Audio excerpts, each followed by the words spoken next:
Hi friends, मैं पुष्पा मौर्य अपने YouTube channel Hindi online classes में आप सभी का स्वागत करती हूँ। दोस्तों, आज मैं हिंदी ये देखिए हिंदी क्लास 10th की यह बुक है। यह राजीव प्रकाशन की बुक है। आज मैं इसी से आपको सूरदास का पद जो है, जो मैंने आगे अपने 2 वीडियो में बताया है, उसका थोड़ा सा छूटा हुआ भाग है जो मैं इस वीडियो में बता रही हूँ। इसका अर्थ सूरदास जी का जो पद है सूरसागर से लिया गया है। इसमें मैं यहाँ 9वें वाले से शुरू करूँगी। ऊधो जाहूँ तुम ही हम जाने। यहाँ गोपियाँ ऊधो से कहती हैं कि तुम यहाँ से वापस चले जाओ, हम तुम्हें अच्छी प्रकार से जानते हैं। श्याम तुम ही हाँ को नहीं पठयो, तुम हो बीच भुलाने। ऐसा प्रतीत हो रहा है कि तुम्हें यहाँ श्याम यानी कि श्री कृष्ण ने नहीं भेजा है, बल्कि तुम ही रास्ता भटक कर यहाँ आ गए हो। ब्रज नारिन सो जोग कहत हो, बात कहत न लजाने। और ब्रज की नारियां यानी कि गोपियों से योग की बात कर रहे हो, तुम्हें लज्जा नहीं आती है। यहाँ ऊधो से गोपियां कह रही हैं, तुम्हें लज्जा नहीं आती है। बड़े लोग न विवेक तुम्हारे ऐसे भये अयाने।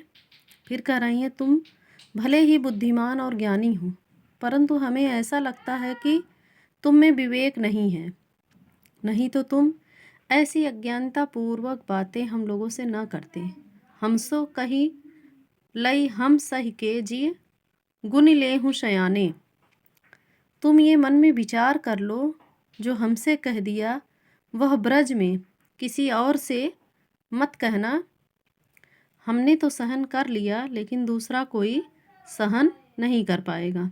कह अबला कह दशा दिगंबर, मष्ट करो पहचाने। और फिर गोपियाँ कह रही हैं ऊधो से, योग की अवस्था यानी कि दिगंबर माने जो वस्त्रहीन है, अवस्था कहाँ, मतलब कि जो योग है यानी कि निर्गुण को बता रही हैं यहाँ गोपियाँ कि जो योग है, योग के की दिगंबर यानी कि वस्त्रहीन अवस्था में कहाँ और कहाँ हम अबला नारियाँ हैं। अतः हम अब तुम चुप हो जाओ और जो भी कहना है सोच समझ कर ही कहना। साच कहो तुमको अपनी सौ, बूझती बात निदाने। फिर कह रही हैं, अब तुम सच सच बताओ कि जब श्री कृष्ण ने तुम्हें यहाँ भेजा था, सूर्य श्याम जब तुम ही पठायो, तब नेकह मुस्काने। तो क्या वह थोड़ा भी मुस्कुराए थे? जब श्री कृष्ण ने तुम्हें यहाँ हम लोगों के पास भेजा था, तो क्या वह मुस्कुराए थे? और हम लोगों के साथ उपहास करने के लिए तुम्हें यहाँ भेजा है। इसमें काव्य सौंदर्य है, भाषा ब्रज ही होगी। रस श्रृंगार रस यानी कि वियोग श्रृंगार है। यहाँ गोपियाँ जो है नाराज हैं, कृष्ण जी उन्हें छोड़कर चले जाते हैं, उसके संबंध में यहाँ वियोग श्रृंगार है। और गुण इसका माधुर्य है और अनुप्रास अलंकार है इसमें।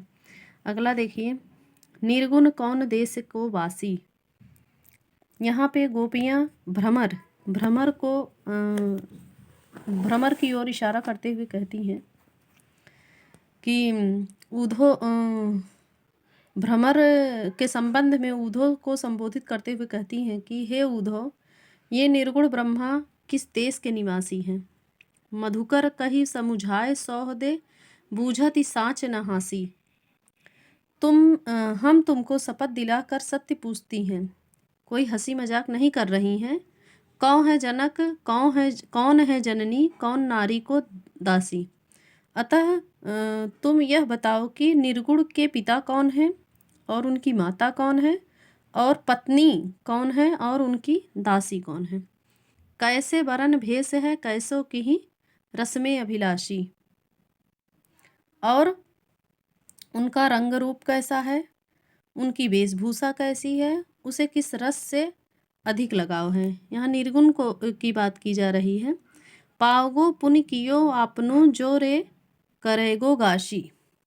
और गोपियाँ ऊधो को चेतावनी देते हुए कहती हैं कि हमें सभी बातें ठीक ठीक उत्तर देना। यदि तुम हमारे साथ कपट करोगे तो उसका फल स्वयं ही भुगतोगे। सुनत मौन है रहयो बावरो सूर सबे मति नासी।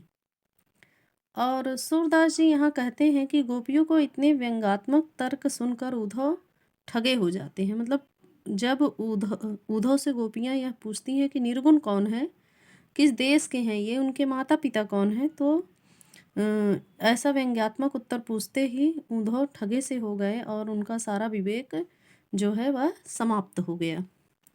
तो इसमें भी वही वियोग श्रृंगार है, भाषा ब्रज है, गुण माधुर्य है और अलंकार अनुप्रास अलंकार है। अगला है संदेशो देवकी सो कहियो।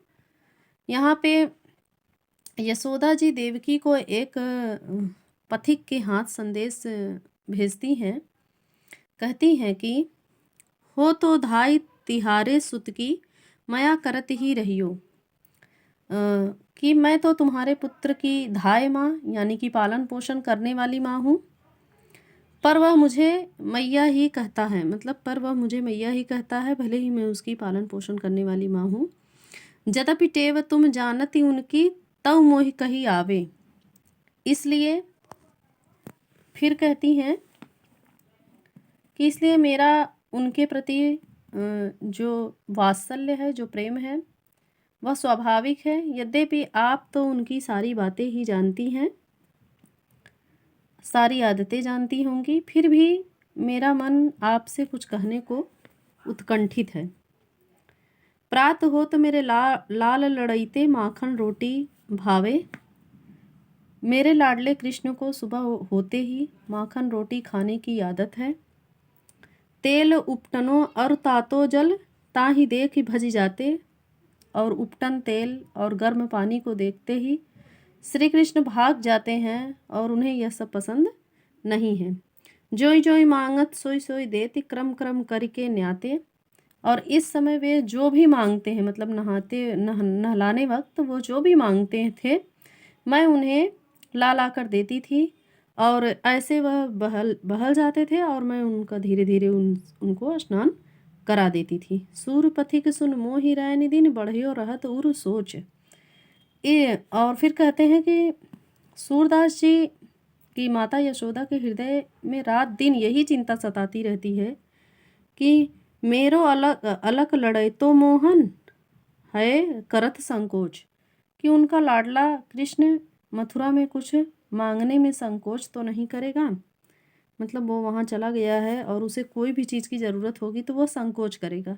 इसी के संबंध में यशोदा जी माता देवकी को एक संदेश भेजती हैं कि क्या क्या उनकी आदतें हैं। इसमें जो है रस की बात करें तो इसमें वात्सल्य रस होगा, भाषा ब्रज ही है, गुण माधुर्य ही होगा और अलंकार अनुप्रास अलंकार होगा।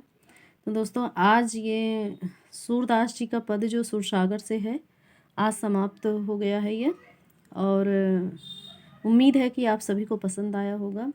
अगर मेरा वीडियो आपको पसंद आया है तो सब्सक्राइब करिए और एक लाइक भी कर दीजिएगा दोस्तों। तो मिलते हैं अपने अगले वीडियो में, तब तक के लिए बाय दोस्तों।